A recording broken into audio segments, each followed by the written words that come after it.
अस्सलाम वालेकुम and good evening. Pakistan के लिए कल का दिन जितना सोगवार रहा उतना ही आज का दिन अहम और खुशी वाला है।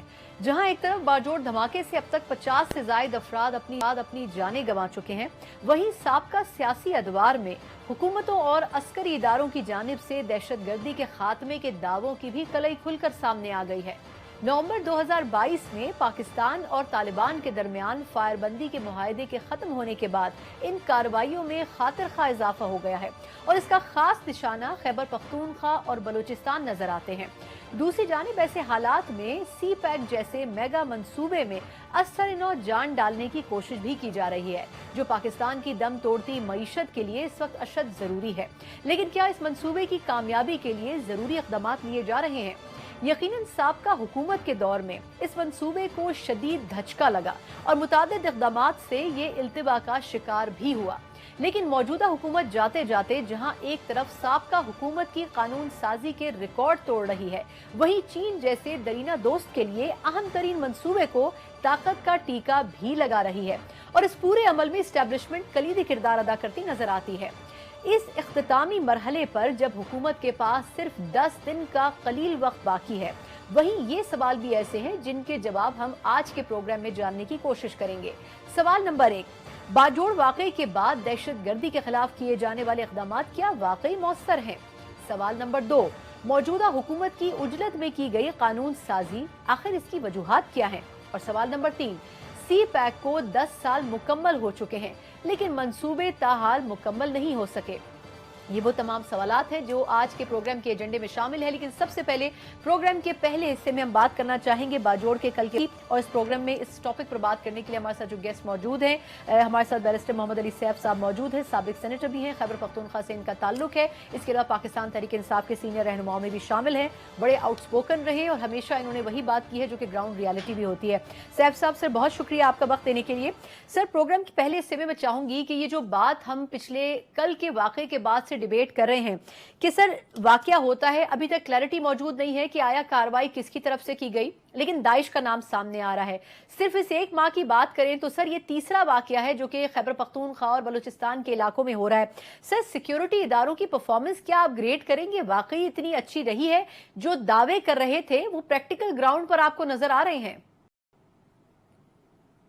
जी, बहुत बहुत शुक्रिया। बिल्कुल इसमें कोई शक नहीं है कि कल का वाकया बहुत ही अफसोसनाक बल्कि अंदोहनाक वाकया था। बहुत सी कीमती इंसानी जानें ज़ाया हुई हैं। लेकिन अगर इसको आप सिक्योरिटी पैराडाइम में देखें, सिक्योरिटी के तनाज़ुर में देखें, तो मैं समझता हूँ कि किसी भी इलाके में सिक्योरिटी उस जगह की जो हुकूमत होती है उसकी बुनियादी जिम्मेदारी होती है। मैं सिक्योरिटी इदारों की कारकर्दगी पर बात नहीं करूँगा क्योंकि सिक्योरिटी इदारे ही हैं जो दहशतगर्दी की लड़ाई में अवाम के साथ डायरेक्ट जो ब्रंट है टेररिज्म का, हमलों का, दहशतगर्द कार्रवाइयों का, वो सिक्योरिटी इदारे ही बर्दाश्त कर रहे हैं। एक तरफ आवाम शहीद होती है तो साथ ही साथ सिक्योरिटी इदारे के एहलकार भी शहीद होते हैं। अभी गुज़श्ता दिनों जितने भी और वाकयात हुए बाजोड़ के अलावा, पेशावर के गर्दोनवा में और बाकी आगे पीछे कुछ खुदकुश धमाके हुए, कुछ हमले हुए चेक पोस्टों पे, उसमें सिक्योरिटी एहलकारों ने शहादतें दी हैं। लेकिन जहां पर अगर आप इसमें जिम्मेदारी की बात करें तो सिक्योरिटी इदारों की कारकर्दगी हुकूमत की पॉलिसियों की मरहून मिन्नत होती है और उन्हीं की जो पॉलिसी होती है हुकूमत की, वही सिक्योरिटी इदारों की कारकर्दगी को रिफ्लेक्ट करती है। जहां तक इस वक्त की मौजूदा खैबर पख्तूनख्वा की हुकूमत की मैं बात खास तौर पर करूंगा और मरकजी हुकूमत की भी करूंगा, इनकी तरजीहात इस वक्त दहशतगर्दी से निपटना है ही नहीं। मेरे ख्याल में, मैं शायद ये बात ब्लंट बात कर रहा हूं, करनी नहीं चाहिए, लेकिन बाज बातें ऐसी होती हैं कि जिनका इजहार करना भी आवाम के लिए जरूरी है। मैं ये समझता हूं कि अगर इस मौजूदा हुकूमत की प्रायोरिटीज को देखें तो शायद किसी हद तक दहशतगर्दी उनको सूट कर रही है, क्योंकि इलेक्शन से राह फरार हासिल करना इनके लिए एक ऐसा बहाना है कि जो दहशतगर्द इनको फराम कर रहे हैं। सर, ये बहुत बड़ी बात कर रहे हैं आप।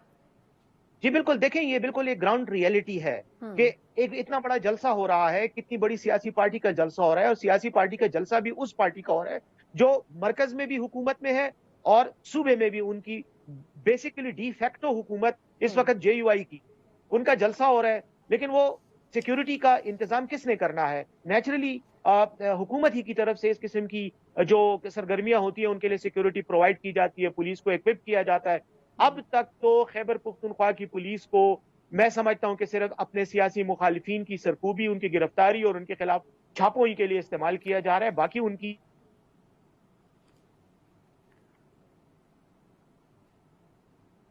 जी और टीटीपी का आपस में भी एक रिलेशनशिप है जो मौजूद भी है और जिसकी आपको आगे कई मैनिफेस्टेशंस नजर आएंगी। इस वक्त देखें, हमारे लिए ये एक अच्छी बात है कि टीटीपी ने बराह रास्त इसकी जिम्मेदारी कबूल नहीं की, इनकार कर दिया कि ये हमारी जिम्मेदारी, हमने नहीं किया। तो दाइश के हवाले से सिर्फ उंगलियां उठ रही हैं, यानी इल्जाम हो रहा है। दाइश ने अभी तक इसकी जिम्मेदारी बतौर तंजीम कबूल नहीं की। अब इसमें एक ही रास्ता है कि तफ्तीशी इदारे किस नतीजे पर पहुंचते हैं और वो क्या बताते हैं कि इसके पीछे एक्चुअल आलाकार या जो इसके प्लानर्स थे वो कौन थे। लेकिन अच्छा, इसमें कथा कलामी की माजरत सर, मैं कुछ आदाद शुमार भी चाहूंगी कि आपसे शेयर करूं सर। इसमें एक रिसर्च है जो कि centre for research and security studies की तरफ से 2022 के हवाले से की गई थी कि पाकिस्तान में तकरीबन 500 से ज्यादा दहशतगर्दी के वाकयात हुए, जिनमें से 309 सिर्फ खैबर पख्तूनख्वा में हुए हैं और बलूचिस्तान में तकरीबन 110 वाकयात हुए और बाकी सूबे फिर इसके बाद हैं। तो असल जो टारगेट था वो KPK और बलूचिस्तान था। अब इसमें सर क्योंकि अप्रैल तक पाकिस्तान तहरीक इंसाफ की हुकूमत भी रही थी, कुछ उनकी भी पॉलिसीज होंगी जो एक्सटेंड हुई होंगी, अगर आपकी बात का दूसरा हवाला दुरुस्त करार दिया जाए कि ये दहशतगर्दी सूट करती है मौजूदा हुकूमत को, तो सर कुछ ना कुछ तो पिछली हुकूमत भी अपनी पॉलिसीज छोड़कर गई होगी ना। वो पॉलिसीज कहां नजर आती हैं, क्योंकि पूरे साल ये वाकयात होते रहे।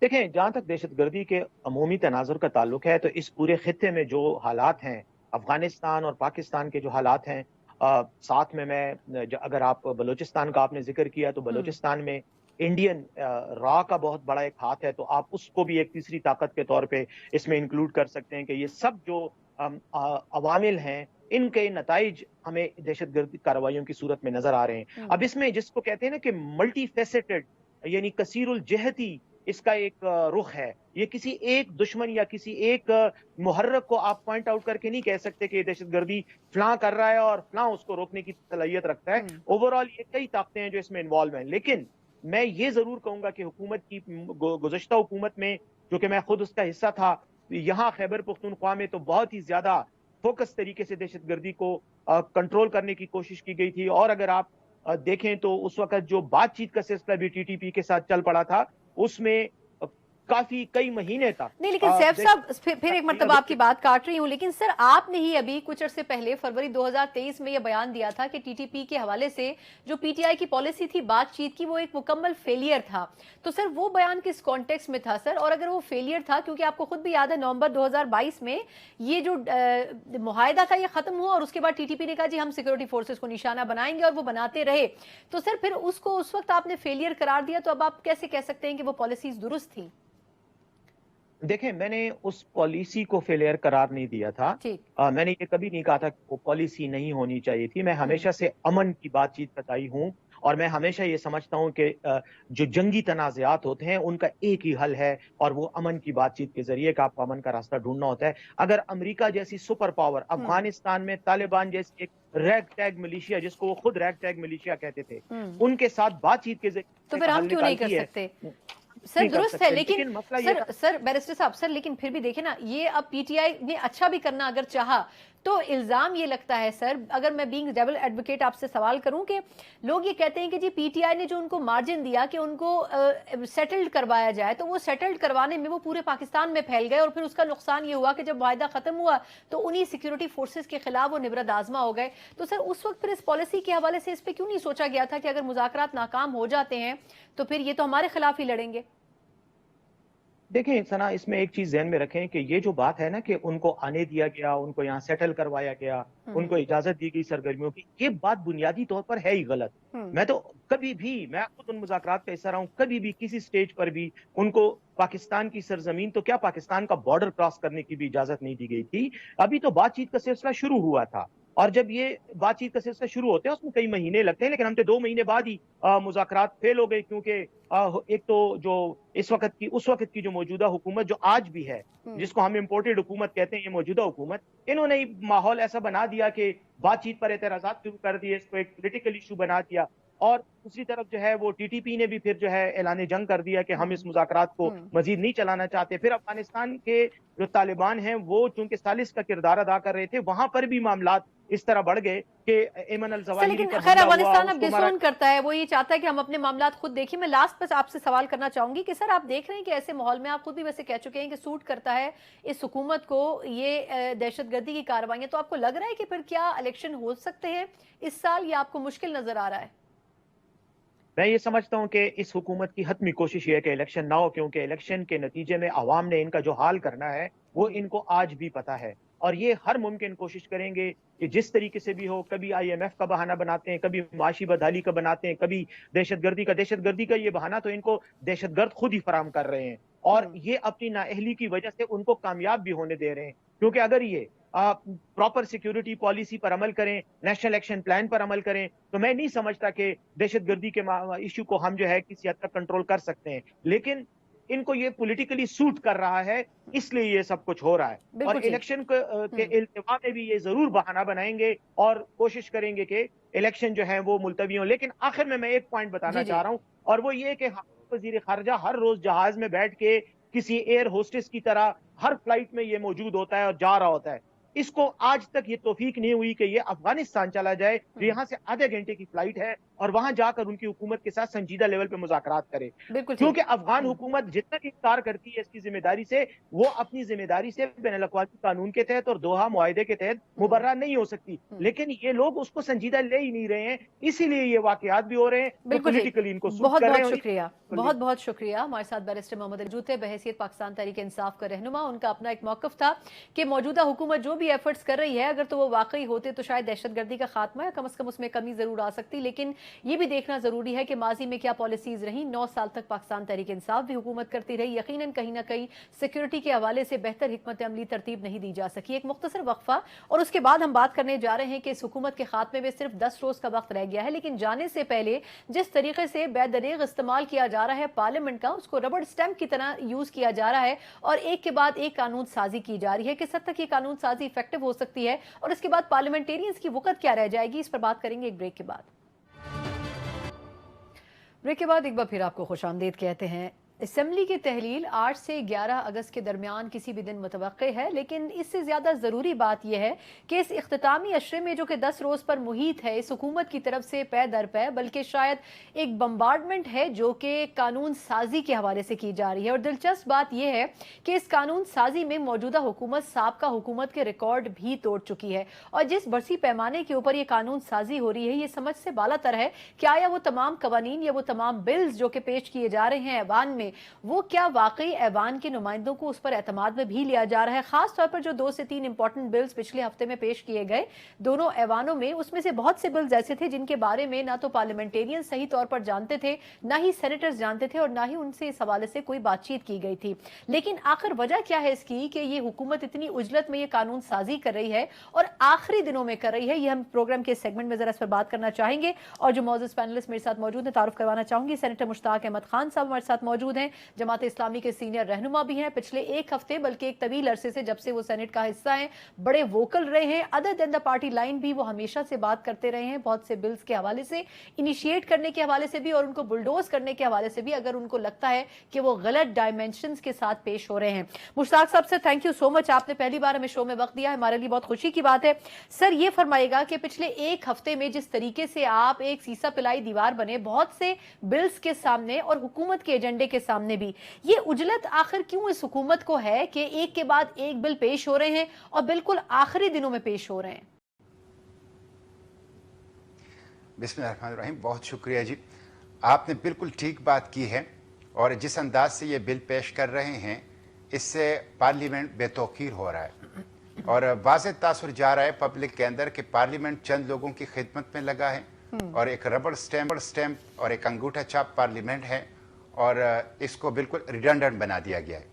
आपको ये जान के हैरत होगी कि कौमी असेंबली से 25 यूनिवर्सिटीज का बिल पास कर दिया गया और 6 और आ गए, यानी कुल 31 हो गए। और ये 31 यूनिवर्सिटीज के चार्टर जो हैं अब सेनेट के अंदर आ रहे हैं और सेनेट से पास करने की कोशिश की जा रही है। तो आप अंदाजा कर लें कि एक हफ्ते के अंदर कमेटी में जाए बगैर, पढ़े बगैर, उसके ऊपर डिस्कशन, डिलिब्रेशन, उसको विट किए बगैर और उसको चार्टर देना, ये एक बहुत बड़ा कारोबार है जो मैं समझता हूं कि उसमें इन्वॉल्व पार्लियामेंटेरियंस और उसमें इन्वॉल्व जो पार्लियामेंट के जो अमला हैं उसकी भी इन्वेस्टिगेशन होनी चाहिए। जहां तक आपने बात की कि इसके पीछे आराज और मकासद क्या है, देखिए 3 मकासद हैं इस तेज़तरीन लेजिस्लेशन के पीछे। नंबर 1, इन्होंने अपने आप को सिक्योर करना है।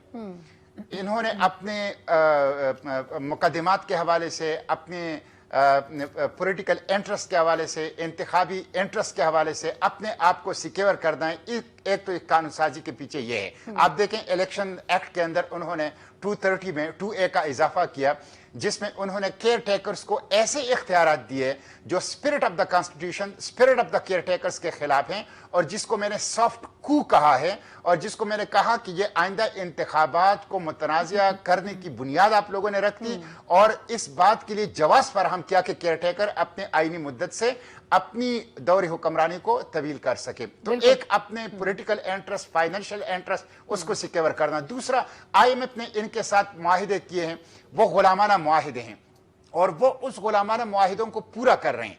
जैसे इलेक्शन एक्ट के अंदर जो 2A का इजाफा हुआ 230 में, तो अयाज सादिक साहब ने फ्लोर ऑफ द हाउस पे कहा कि ये वर्ल्ड बैंक का मुतालिबा था। तो आप अंदाजा कर लें कि आप हमारे इलेक्शन कवानीन को भी वर्ल्ड बैंक और IMF जो हैं वो इन्फ्लुएंस कर रहे हैं। जैसे कल इन्होंने एयरपोर्ट्स के हवाले से जो सेनेट के अंदर कानून मंजूर हुआ, और जिसके ऊपर मैंने शदीद एहतिजाज किया, इसहाक डार साहब ने कहा कि अब हमारे लिए IMF के साथ मजीद डीलिंग आसान हो जाएगी, इसलिए कि ये IMF का मुतालबा था।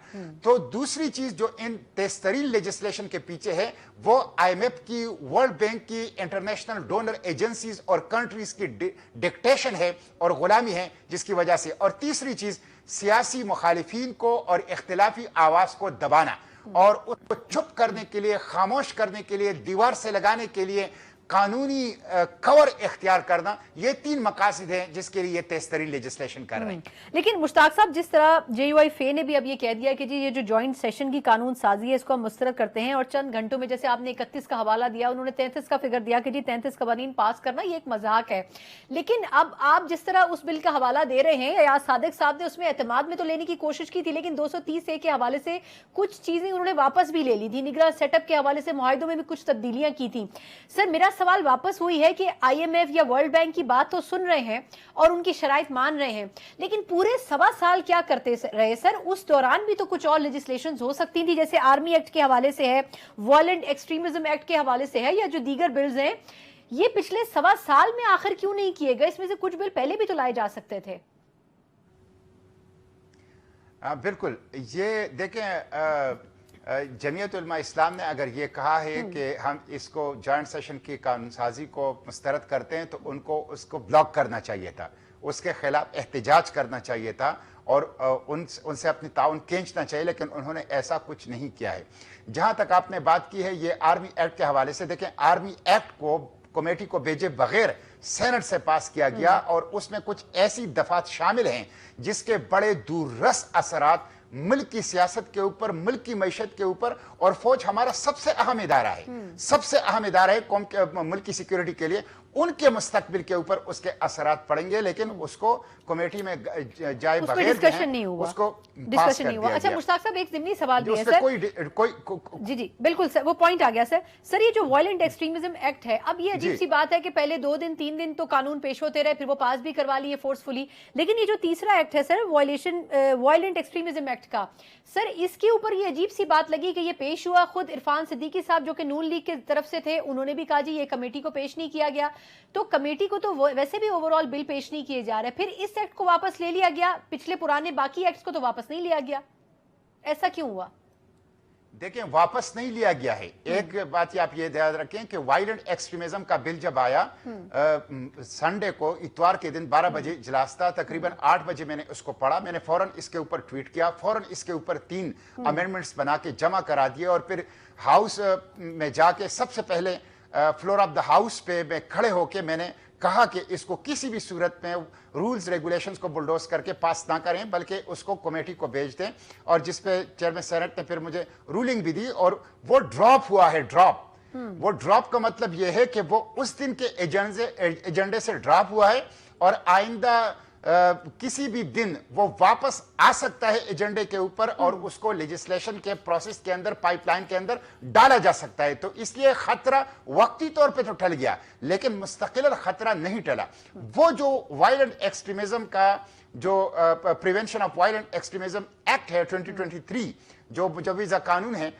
वो एक ऐसा खतरनाक कानून है, एक ऐसा ड्रैकोनियन कानून है, एक ऐसा खौफनाक कानून है कि उसके नतीजे में तमाम सियासी जमातें उसके ज़द में आ सकती है, पूरी मीडिया उसके ज़द में आ सकती है, तमाम समाजी तंजीमें उसकी ज़द में आ सकती है।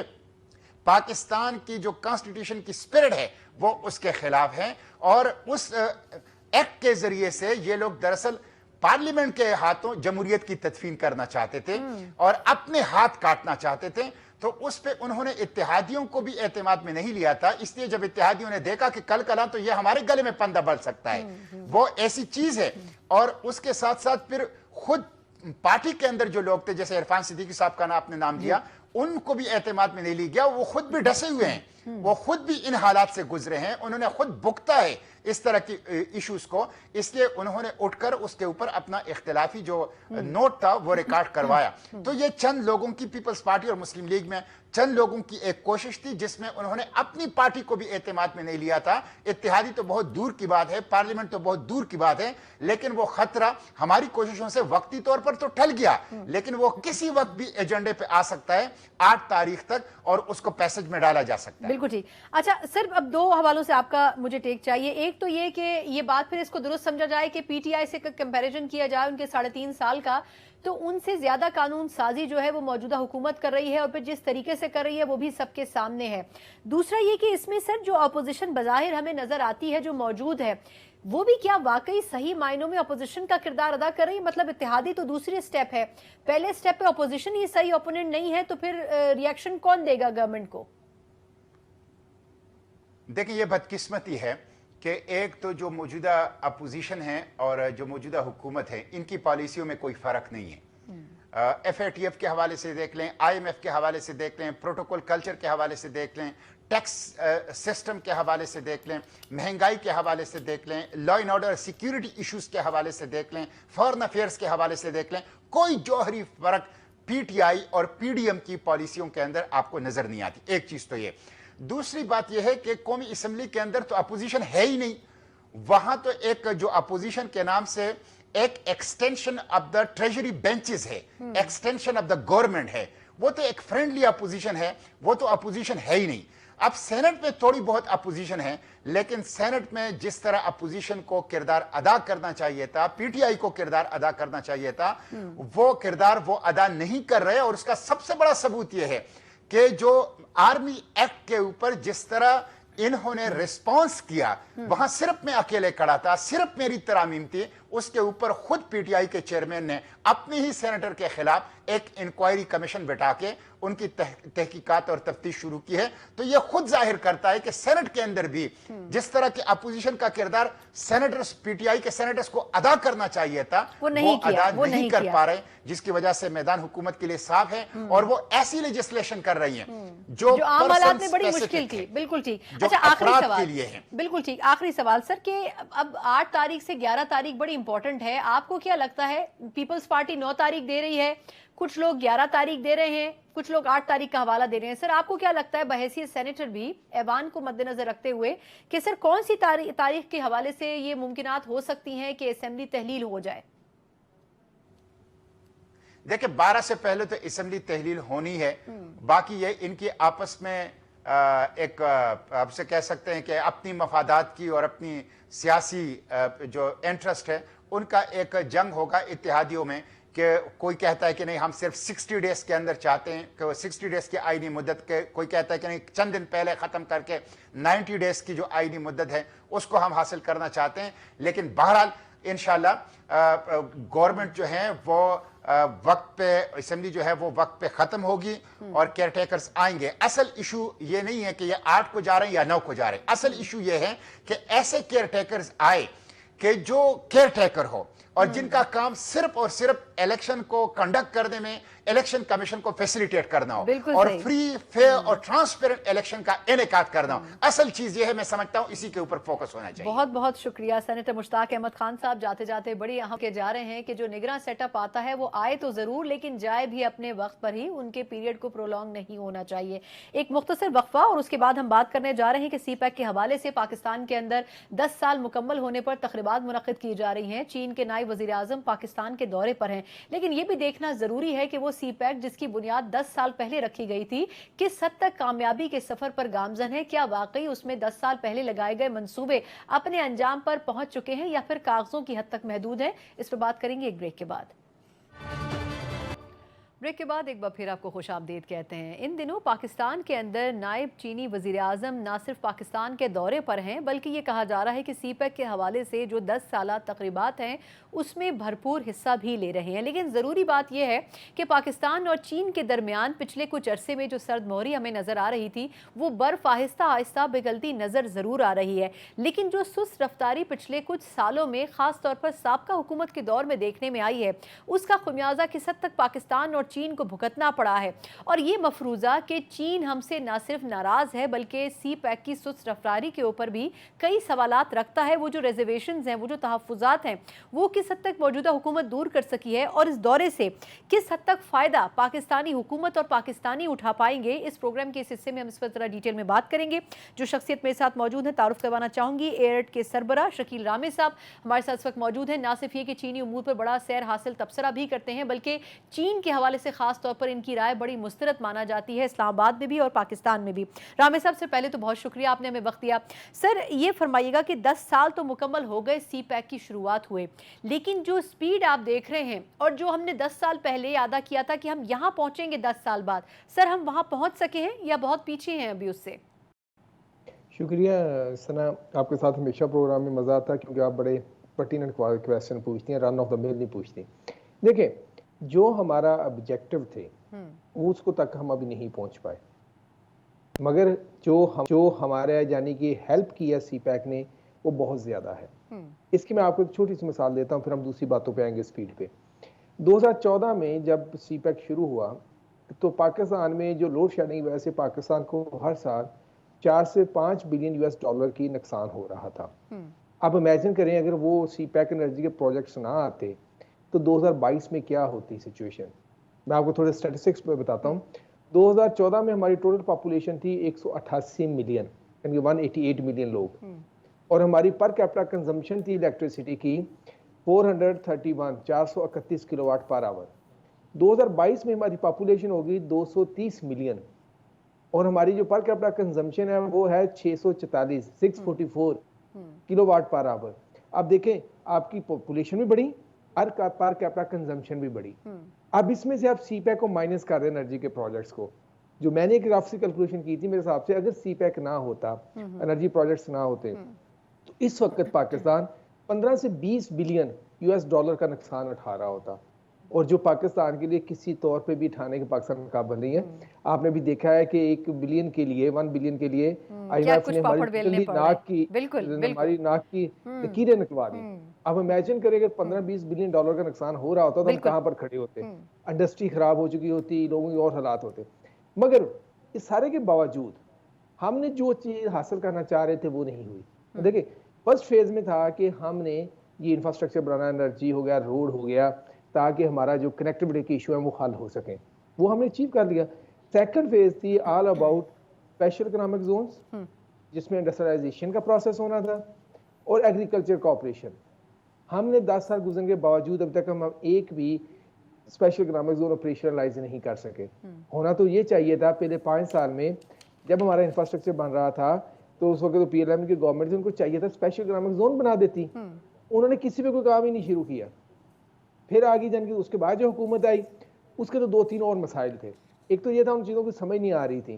دوسرا نون لیگ نے اتنی ہائپ کریٹ کر دی تھی کہ یہ ہمارا پروجیکٹ ہے وہ اس کو पाकिस्तान चाइना अच्छा रामेश साहब, सर वो जो पीटीआई के दौर में हुआ उस पर मैं आगे चल के जरा सा बात करना चाहूंगी, उस पर जरा डिटेल में कुछ चीजें आपसे जाननी है सर। एक तो ये कि सी पैक का जो दूसरा मरहला है, शहबाज शरीफ साहब ने आज तकरीब में कहा है कि जी दूसरे मरहले को हम नए मॉडल के तहत आगे बढ़ाएंगे। तो सर पहले तो ये कि ये दूसरा मरहला क्या है, 10 साल का जो पहला मरहला था उसको ग्रेड कहाँ करते हैं? जैसे आपने कहा कि जी कुछ चीज़ें अच्छी भी हुई, लेकिन आपके ख्याल में जो लूप होल्स या गलतियाँ पिछले दौर में हुए, क्या हम उनको करेक्ट कर सकेंगे अगले दौर में, या अगली मर्तबा भी हम उसी तरह हैफ-हैज़र्ड प्लानिंग के तहत चलेंगे? ये जो वज़ीर आज़म साहब कह रहे हैं कि नया मॉडल, तो क्या ये नया मॉडल जो है ये with consent of other political parties और स्टेक होल्डर्स किया गया है तय? देखिए, सेकंड फेज जो है जैसे हम पहले बताया, it's all about industrialization, agriculture corporation और science and technology, number 1। Number 2, first phase में जो कॉर्पोरेशन था वो पाकिस्तान की साइड से गवर्नमेंट लीड कर रही थी। चाइना के साथ से जहाँ तो गवर्नमेंट की इंस्टीट्यूशन थी, जहाँ उनकी प्राइवेट कंपनी थी, उसको हम कहते थे G2G, गवर्नमेंट टू गवर्नमेंट, जहाँ B2G, बिजनेस टू गवर्नमेंट। मगर सेकंड फेज है, it's all about business to business है, क्योंकि आपकी जो इंडस्ट्री लगानी है वो गवर्नमेंट नहीं लगा रही। जो बड़े प्रोजेक्ट होंगे इंफ्रास्ट्रक्चर के, लाइक ये बात करनी है आप ML1 या टाइप, ये चलो गवर्नमेंट करेगी, मगर जो इंडस्ट्रियलाइजेशन का प्रोसेस होना है, इंडस्ट्री स्टैब्लिश होनी है, वो B2B होनी है। अब गवर्नमेंट को चाहिए कि नया मॉडल जो अडॉप्ट करना है उसमें जो फंडामेंटल फ्लॉ थे पीछे वाले में, उनको सॉल्व करे। उनमें क्या है, अब देखिए अगर बिजनेसमैन पाकिस्तान आता है, उसको अगर अपनी एक एंटिटी चलानी है, बिजनेस चलाना है, तो उसको पहले रजिस्ट्रेशन के लिए कुछ 6-7 कंपनी से डील करना पड़ता है। उसके बाद कुछ 100 तरह के उसको NOC लेने पड़ते हैं, नो ऑब्जेक्शन सर्टिफिकेट, एजेंसियों से, उससे, इससे। फिर सारा कुछ होने के बाद जब बिजनेस शुरू करता है तो वहाँ 35 मुख्तलिफ किस्म की टैक्स एजेंसियाँ और डिपार्टमेंट्स हैं, जिनमें से फेडरल के कुछ और कह देता है, कभी प्रोविंस और कह देता है, यानी कि और डिस्ट्रिक्ट लेवल पे और है। अब इतनी हैप-हैज़र्ड में एक बिजनेसमैन बाहर से आके आपके कहाँ इन्वेस्ट करेगा? उसको तो चाहिए एक सेंट्रलाइज, उसको जिस तरह हमने हमेशा जो बात की, अभी शुक्र है इनको भी समझ आना शुरू हो गई है कि सेंट्रलाइज बॉडी हो जाए। जिस तरह अभी मिसाल देते थे एटॉमिक एनर्जी कमीशन की, मैं हमेशा मिसाल देता था कि क्यों सक्सेसफुल हुआ, उसने आपने आउटसाइड की जो इंटरवेंशन थी वो खत्म कर दी। सीपैक अथॉरिटी एक ऐसा अदारा था कि जिसको स्ट्रेंथन करने की जरूरत थी। अगर गवर्नमेंट सीपैक अथॉरिटी को नहीं उसका नाम पसंद करती तो प्लानिंग कमीशन को स्ट्रेंथन कर ले, BOI को कर ले, किसी को कर ले, मगर आपको एक स्ट्रॉन्ग सेंट्रलाइज्ड बॉडी चाहिए जिसके पास पावर हो डिसीजन करने की और डिसीजन इंप्लीमेंटेशन करवाने की और पावर डेलीगेट करने की। मैं आपको एक मिसाल देता हूँ, चाइना कैसे सक्सेसफुल है उनकी इंडस्ट्रियलाइजेशन प्रोसेस। जब ये पहले शेंजन का बना, ये वाला उनका SAG बना, उसको जो एक छोटा सा गांव था 17-20 लोगों का, चाइना ने उसको सूबाई दारुल हुकूमत का दर्जा के यानी कि बराबर दे दिया। क्यों? इंफ्रास्ट्रक्चर ऐसा बने। कुछ सालों बाद चाइना ने उसको सूबे के मुताबिक दर्जा दे दिया, तो अपनी क्या कहते हैं, अपनी पॉलिसी बना सके, इंप्लीमेंटेशन कर सके। उस SAG को ऑटोनॉमी दे दी, आप ट्रेड इन्वेस्टमेंट सब कुछ कर लें। उसका क्या फायदा हुआ, जो कि 1978 में जिस सूबे की जो टोटल जो थी GDP 4 मिलियन थी, आज है $477 बिलियन, पाकिस्तान से भी ज्यादा। बिल्कुल ठीक। अच्छा, लेकिन रामेश साहब क्योंकि सर वक्त कम है, कुछ चीज़ें और भी हैं जिस पे आपका तबसरा चाहिए सर। वो ये कि ये जो पिछली गवर्नमेंट की अभी आपने बात की, ये भी अफवाहें रहीं कि जी जो पिछली गवर्नमेंट थी उसके दौर में ना सिर्फ चीनी हुकाम जो थे वो सीपैक की पेशरफ से भी खुश नहीं थे, फिर पाकिस्तानी गवर्नमेंट के जो इनिशिएटिव्स थे या जो एक्ट्स थे उससे भी मुतमईन नहीं थे। पिछली गवर्नमेंट के टेन्योर में किस हद तक डैमेज पहुंचा है, मतलब इस मफरूजे के ऊपर क्या कहेंगे, सदाकत है? देखें, पिछली हुकूमत में जो बात शुरू कर रहा था कि एक तो ये उनकी चीज़ों की समझ नहीं थी, दूसरा उन्हें ये किया जनाब कि इसको नून लीग का प्रोजेक्ट समझा, ना कि इसको पाकिस्तान चाइना का प्रोजेक्ट समझा, जिसकी वजह से वो इस पे जाने कभी इस तरह का एलिगेशन आ जाता था, कभी उस तरह का एलिगेशन लगा देते थे, जो कि बड़ा अनायंग था। चाइनीज़ को अगर आप समझते हैं तो चाइनीज़ कभी फ्रंट पे आकर बात नहीं करते, स्पेशली दोस्तों के बारे में वो कहते हैं अगर कोई गिले हैं तो हम पीछे बैठ के कर लेंगे। तो इसलिए चाइनीज़ इस चीज़ को पसंद नहीं करते कि हम इन चीज़ों पे ज़्यादा डिस्कस करें, मगर उस वक्त इन चीज़ों की वजह से हमारी जो रफ्तार थी वो सुस्त होना शुरू हुई। और उस जगह एक अच्छा काम किया उन्होंने, वो था सीपैक अथॉरिटी, मगर वो अच्छा करने के बाद उसको खुद ही खराब कर दिया, उसको खुद ही खत्म कर गए। यानी कि इससे भी लोगों को बहुत शक हुआ कि जब सीपैक अथॉरिटी ने यानी कि डिलीवर करना शुरू किया तो उसको क्यों बंद किया इन्होंने, या इनकी कोई और इंटेंशन थी? उस वजह से वे सवाल पैदा हुए, जिस तरह के भी आप बात कर रहे हैं ना, इस तरह सवाल पैदा हुए कि एक बॉडी खुद ही बनाई जब उसने डिलीवर करना शुरू किया तो उसको उनके बंद कर मसाइल हल दिया। करना उसको तो आपने सर खत्म क्या करना शुरू क्या कर दिया। ये भी उसी में से एक बात समझी जाए या वजह समझी जाए कि देखिए 2015 में गालिबन 20 अप्रैल को चीनी सदर पाकिस्तान आए थे 2 दिन के लिए, और उसके बाद हम देख रहे हैं कि इस किस्म की कोई बड़ी शख्सियत नायब वज़ीर आज़म के लेवल की वो तकरीबन 7-8 साल बाद पाकिस्तान का रुख कर रही है। हालांकि हम कहते हैं कि दरीना दोस्त हैं, लेकिन वजह क्या रही सर? कुछ ना कुछ फिर मसाइल तो थे, इसका मतलब है। देखिए मैम, सिर्फ पिछले गवर्नमेंट हमारी सब गवर्नमेंटों के मसाइल हैं। ये हमारा क्या कहते हैं कि जो मैं पीएम साहब से मिला था, आपको पता है, तो उससे बात हो रही थी। हमारा सबसे बड़ा मसला ये है, हम लिफ्ट सर्विस में बड़े माहिर हैं, डिलीवरी में बहुत माठे हैं। जब आप मतलब जैसा बात करते हैं, हम कहते हैं जी हम ये कर देंगे वो कर देंगे। या पंजाबी की एक कहावत है, वो उसको कहते होते हैं गली बाती मैं बड़ी तो करतूती मेरी माँ, यानी कि बातें मुझसे जितनी मर्जी करवा लो, काम करवाना तो मेरी अम्मा जैसी बात करो जाके। बिल्कुल हमने ये जो है ये इस पे काम नहीं किया। इंस्टीट्यूशंस को सिंपल करने की बात थी, हमने वो नहीं किया। हमें जरूरत थी कि हम यहाँ पर बक पासिंग ना करें। अब क्या है, एक मिनिस्ट्री दूसरी, दूसरी से तीसरी, तीसरी से चौथी। मैं कई जगह मैं गवाह हूँ, एक होते होते वो सालों हो गए। मतलब ये देखिए ग्वादर पोर्ट पे जो बनना था पावर प्लांट 4 साल में तक नहीं बन सका, वो बक पासिंग ही हो रही है। तो फेडरल से प्रोविंशियल, प्रोविंशियल से फेडरल। फिर जो तीसरी चीज है सबसे अहम जिसको हमने नहीं करते, वो ये क्रेडिट गेम। तमाम पॉलिटिकल पार्टियों ने इसको इतना कर दिया वो जी बस हमारी वजह से है, जैसा नहीं है।